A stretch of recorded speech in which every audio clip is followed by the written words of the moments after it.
Agora são 7h11. Indígenas do povo Guajajara foram atacados a tiros no último sábado, próximo à aldeia Eubetel, na terra indígena Canabrava, no município de Genipapo dos Vieiras, no Maranhão. 2 caciques foram mortos: Firmino Prechê de Guajajara, de 45 anos, da aldeia Silvino, território indígena Canabrava, que foi atingido por tiros, e Raimundo Benício Guajajara, de 38 anos, da aldeia Decente, terra indígena Lagoa Comprida. Bom, esse aí é o segundo ataque a tiros contra indígenas Guajajara em menos de 2 meses. A gente vai falar sobre este assunto com o Gilderlan Rodrigues da Silva, coordenador regional do Conselho Indigenista Missionário CIMI do Maranhão. Olá, Gilderlan, bom dia. Olá, bom dia.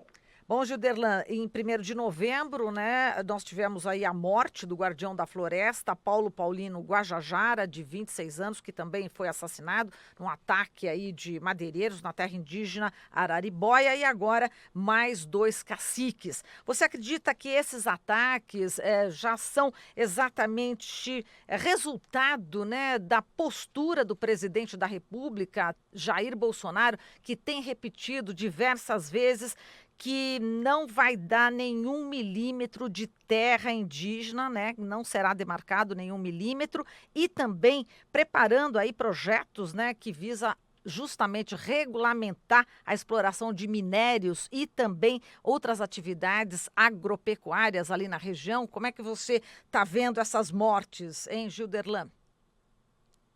Então, nós avaliamos que o discurso do presidente, de fato, ele tem estimulado, né, a violência contra os povos indígenas, né? E aí o resultado disso é o que a gente está vendo, né?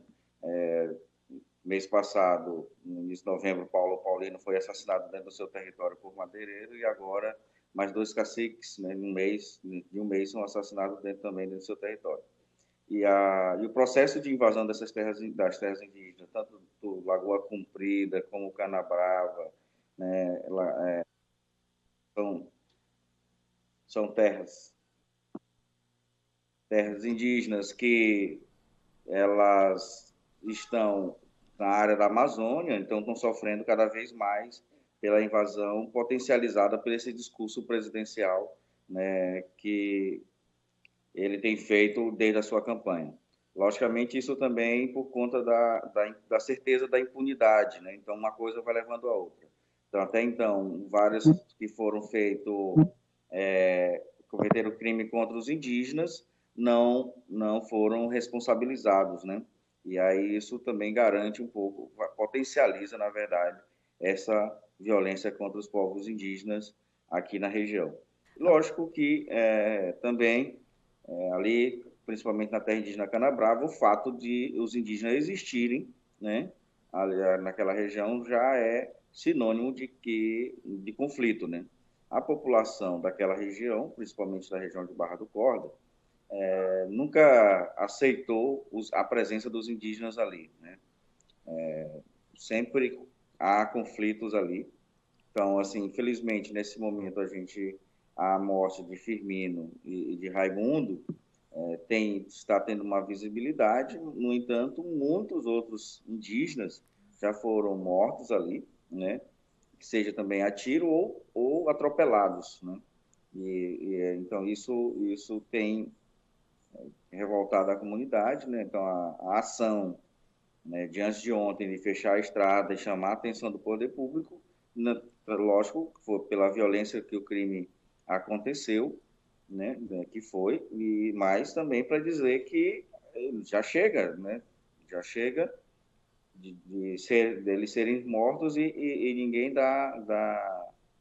não tem visibilidade, né? Então fica por isso mesmo. Então o recado dos indígenas nesse momento também era um pouco isso, porque já estão cansados de estarem sendo assassinados ali dentro do seu próprio território, né? Sim. Que isso é o mais grave que a gente pode tá vendo esses últimos tempos. Exato. No caso do Firmino, do Raimundo, como é que foi que se deu, né, esse ataque? Eu queria que você desse um pouco de detalhes. Então, Raimundo e Firmino, gente está com um pequeno problema de comunicação, né, Gilderlan? Uma reunião. Agora sim, vamos tentar de novo, né, chamá-lo. Voltou. Agora sim, diga lá. Vamos lá, conte como é que foi esse ataque. Firmino e Raimundo estavam voltando de uma reunião da Eletronorte, né, que estava sendo feita dentro da terra indígena. Essa reunião ela tinha como objetivo discutir alguns projetos que a Eletronorte se comprometeu em desenvolver dentro desse território, né? Então, têm sido reuniões constantes. Eles estavam, ao retornar, como dentro da terra indígena são todos parentes, eles encostam, vão visitar seus parentes, né? E ali estavam, né? Próximo àquela na BR, ali estavam já voltando, quando foram alvejados, né?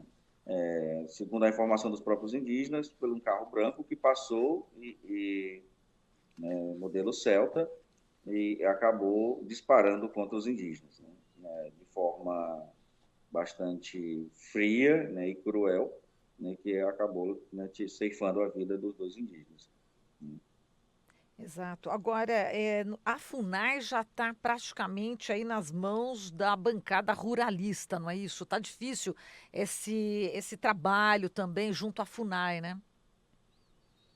Tá difícil, né?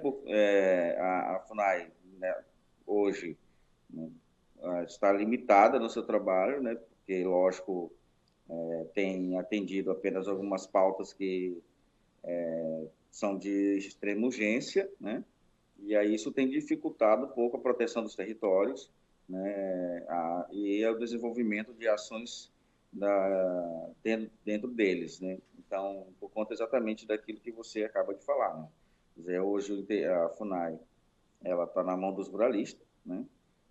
E o interesse desses ruralistas, né, é nada mais nada menos do que paralisar os processos de demarcação de terra indígena e abrir os territórios indígenas para exploração, seja para o arrendamento, seja os projetos de mineração, né? Então, o intuito hoje, né, dessa bancada, que também hoje domina a FUNAI, para com os territórios indígenas é esse, né? E aí, infelizmente, o que a gente vê por conta disso é o aumento da violência dentro dos territórios indígenas, né? E aí a gente pode constatar que após a eleição de Jair Bolsonaro, né, a violência dentro dos territórios indígenas aumentou, né? Seja por ocupação, seja, né, por conflitos com madeireiros ou fazendeiros. Exato. Agora, como é que está a situação dos feridos, né? Teve essas 2 mortes, mas foram vários os feridos. Eu queria saber a situação dessas pessoas. Então, eles já estão tendo atendimento, né? Estão no hospital na região de Presidente Dutra, já estão fora de perigo, né? Isso, acredito que mais cedo ou mais tarde vão ter alta, mas graças a Deus estão fora de perigo, não corre o risco de morte. Certo. Agora, o medo toma conta também, né? Porque, enfim, em pouco tempo, já 3 Guajajara foram mortos. O povo tá com medo aí, né, Juderlan? O povo está com medo, né? Assim, e vamos dizer, não, o medo do povo guajajara, né, não vem somente por conta das mortes. Há muito tempo eles vêm denunciando, né, essas práticas de invasão, as ameaças que as lideranças indígenas estavam sofrendo, o aumento da violência contra eles, né? Então, isso há muito tempo já se sabia, né? Logicamente que com os últimos acontecimentos, esse medo ele potencializa, né? Está potencializado, né? E, lógico, leva os indígenas a pedirem, né, mais proteção dos seus territórios, proteção daquelas lideranças que estão ameaçadas, para que eles não possam mais estar perdendo pessoas, né, lutadores aí do povo, e, portanto, que sejam, né, que tenha essa proteção, que ela seja efetivada dentro dos territórios, né? Isso é o que eles têm pedido desde sempre, né? Na própria terra indígena Canabrava, eu lembro de várias reuniões cujo eu participei. Uma das questões que eles pediam era: a gente precisa, na entrada da terra indígena, um posto policial da Polícia Rodoviária Federal que controle, porque os caminhoneiros estão atirando na gente, atirando né, no sentido das aldeias. Então, essa era sempre, né, a cobrança que eles faziam, tanto para o governo do Estado como para o governo federal, porque já se sabia, por conta dos outros acontecimentos, que mais cedo ou mais tarde outras lideranças indígenas poderiam ser assassinadas, como foi, né? A mesma coisa com os guardiões da terra indígena Araribóia, né, eles estavam pedindo a proteção, né, do Estado, porque eles estavam sendo ameaçados, as cabeças estavam a prêmio, né? Isso foi informado aqui, a Secretaria de Direitos Humanos, foram informados ao Programa de Defensores de Direitos Humanos, né? Só que, infelizmente, essa proteção não chegou a tempo, né? Só chegou depois que Paulino foi assassinado.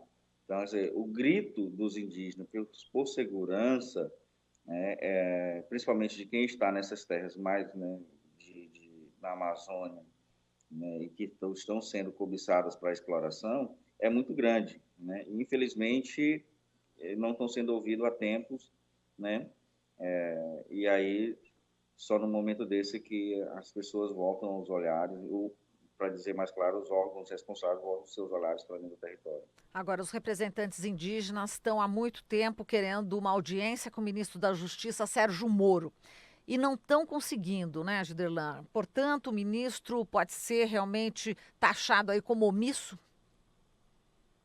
Está sendo omisso, né? Omisso nesses processos todos. Por exemplo, Paulo Paulino, a gente já tem mais de um mês do acontecido, não tem ninguém ainda até então, né, que se sabe foi indiciado, né? Isso a gente tem colocado para o Ministério da Justiça, os indígenas têm denunciado, mas ele não tem cumprido com seu papel, né? Deixando as terras indígenas totalmente desprotegidas, né? Apesar das denúncias que os indígenas fazem, que são denúncias concretas, e aí, infelizmente, por conta das terras indígenas estarem não protegidas, acaba acontecendo isso. Então, lógico que isso é uma responsabilidade do Ministério da Justiça também. Infelizmente, o próprio ministro fica se manifestando pelo Twitter. Eu acho que, ao invés de pensar a política de proteção para esses territórios indígenas, para as lideranças indígenas. Então, uma postura totalmente omissa, apática daquilo que é a atribuição do Ministério da Justiça. Tá certo, Giderlan, a gente agradece aqui a sua participação. Um grande abraço a você e solidariedade ao povo guajajara. Muito obrigado, a gente agradece, estamos à disposição, né, para continuarmos conversando sobre esses assuntos. Obrigada. Falamos aqui com o Giderlan Rodrigues da Silva, coordenador regional do Conselho Indigenista Missionário CIMI do Maranhão.